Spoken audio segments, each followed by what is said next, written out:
What's going on, everyone? It's Bobo Mac here for Crisis in the Toyverse, and today we are taking a look at the Neca 2017 It Pennywise action figure. Of course, you'll float too while watching this review.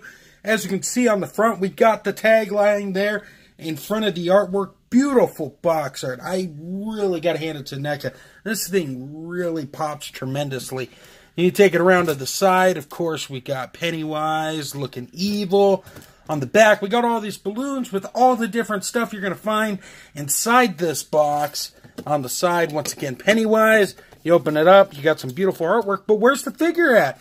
Well, let's go ahead and showcase that and take it from there. And here we are with it on box, ready to rock and roll. Of course, It that came out in 2017 really caught the world by storm. Stephen King's novel giving a updated facelift, and it really paid off big time. Neca, of course, giving Pennywise in his first introduction here in toy form, at least in a 7-inch scale format, if you will. A very awesome treatment, if I say so myself. Let's just go ahead and bring it in here and look at this creepy yet adorable clown. Let's go ahead and start with the head. The head is really something that's nothing short of amazing. A whole bunch of great details sculpted in and painted in, very nice. The cool thing is, it definitely looks like Pennywise, and that's a credit to the Neca team as well. Hair sculpted all throughout. Paint looks tremendous. The paint on the face even looks amazing too. All the little details that Neca does really has paid off in this figure, in my opinion. Of course, we get to the collar piece here. This is a floating piece, which I'll talk about more in articulation, but that's sculpted and painted well. The suit just has so much detail on it, from the texture to it, to the fuzzy balls right here, to the fluffiness in the arms and throughout the costume. Even down here, all these frills and stuff, just really, really wonderful. The hands look good too. They're designed in glove form, so definitely works well. They are in a different shade. I don't know how well the camera is picking that up.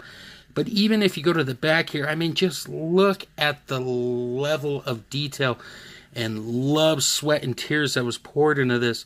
As we get down to the bottom of the costume, it looks amazing as well. And we go down to the frills here at the bottom. They got some nice detail, nice paint scheme. And of course, the shoes. I mean, you got the fuzzy ball right there. You got the shoes themselves. And it's just really wonderful what Neca was able to capture in plastic form. So, while I have the figure in my hand, let's go ahead and break down articulation, shall we? And in terms of the head is on a double ball peg, so the head can look up, the head can look down, it can go side to side, and of course do a 360 exorcist thing. The neck allows it to go down and back even more, which is always nice. Now the floating piece does not get in the way, but if you wanted to take that out and extend that neck, you could too. Now in terms of the arms, you'd think this would hinder it so much. Not what you think. It does go out that far, it does go down, and can go 360 like so. We got a bicep cut right here that's hidden nicely.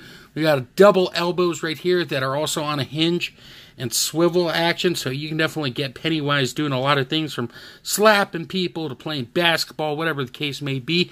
We have rotation at the hand and a hinge that allows up and down motion as well. Now in terms of the upper body, we have a diaphragm joint that goes back that far. It goes in that much, and you do get side-to-side action and full rotation. Now, here's the thing. With the skirt being as big as it is and sculpted in soft plastic, you can't get the legs up that much. I mean, you can get them up. If you really work it, you probably can. But here's the thing.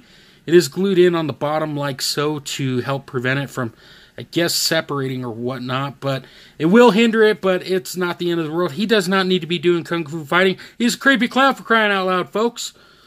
We do have a thigh cut in there. And I just cracked it in a good way. So there is that. We also have, oh, I meant to say, he can go back quite a bit too. So we have a double bend at the knee, and we got some of that swivel action as well. And then we have a cut right there. And then we have a hinge that allows it to go back. and forward, and it can rotate and pivot like so. And yes, he does have peg holes on the bottom. So overall, Pennywise is going to be able to get down and dirty while he eats kids or creeps you out or whatever the case may be. Alright, so let's break down accessories. We got 2 alternate heads, a balloon, a boat, and 2 extra set of hands that definitely help make this figure stand very tall, to say the least. I'm really digging all of these. So let's talk about the head sculpt that comes attached to the figure. It's a happy Pennywise, a plotting Pennywise, if you will. And then we move on to a more somber, sinister looking Pennywise. Both of these head sculpts look tremendous, but we get to the third sculpt. That dude's creepy. The fangs are great. The details there just really makes the figure pop. And then we go on to the circle game hand. Actually, this is for the balloon, which you'll see here in a moment. It fits into the hole the way they've sculpted and crafted it. The balloon does have some bendy wire to it. That way you can fit it in and manipulate, if you will, the way the balloon looks. Mine's a little limp right now. I was just showing this for a review. But it does work once you get it in there. And, of course, we have Georgie's boat here. We got the SS Georgie. Just great detail. The boat looks fantastic, too. And Pennywise can hold it in the open hand or in the gripping hand that he comes with. He can also hold it in there, which is very nice. And lastly, we have one of the open hands to go along with that gripping hand, so Pennywise can do some wacky and crazy clown stuff. So that pretty much wraps it up for accessories. Enough fun to be had. Let's do the size roundup. And here we are at our size roundup. Of course, Pennywise out in front here. We got Evil Ash on one side. We got that little kid from the Hunger Games. And we got Freddy Krueger. I don't know where Jason went. But I just wanted to give you guys a quick size comparison to see how these all stack up with each other. And some of that you'll see a lot more in the slideshow at the end. So overall, I think this is warranted a purchase. This clown is cool. It is creepy. It has been fun to take pictures of. Neca has done a tremendous job of capturing the look from film into plastic form like nobody's business. So once again, kudos to them for really knocking this one out of the park. Now let's just take these guys out of here real quick and wrap this up. So as always, I want to thank you guys for taking the time to see what's going on over here. I definitely do appreciate it, and I'm sure Pennywise appreciates it too. With that being said, though, I want to give a special shout out to all the wonderful people who helped make this show a reality.